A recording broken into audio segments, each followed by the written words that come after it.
Today, unfortunately, Islam is the most misunderstood religion in the world.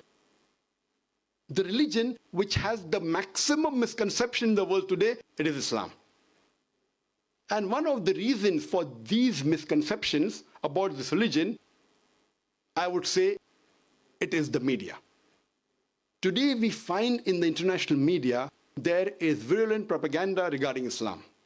We find in the international newspapers, in the international magazine, on the radio broadcast stations, on the internet satellite channels, on the internet, there is virulent propaganda regarding Islam.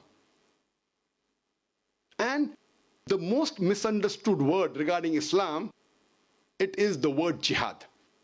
It is not only misunderstood by the Muslims, because of the media, it's also misunderstood by the non-Muslims. Today, most of the people, whether they are Muslims or non-Muslims, they think that any war fought by any Muslim, for any reason, whether it be for personal gain, whether it be for name, whether it be for fame, whether it be for honor, whether it be for land, any war fought by any Muslim is called as jihad. Jihad does not mean any war fought by any Muslim for any reason. Jihad comes from the Arabic word jahada, which means to strive, which means to struggle.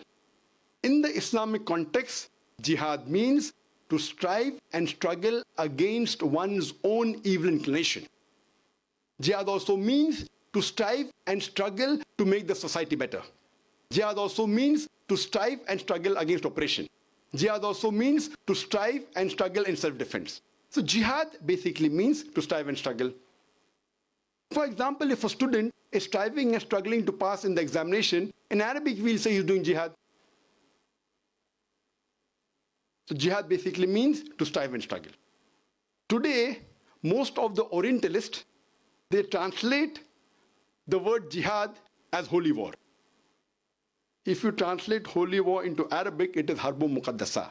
And this word Harbun Muqaddasa appears nowhere in the Quran, nowhere in any sayings of the Prophet Muhammad Sallallahu Alaihi Wasallam. This word holy war, if you go back into history, was first used for the Crusades. When the Crusaders, they forced people to accept the religion of Christianity by force. And unfortunately today, it is used for the Muslims and Islam.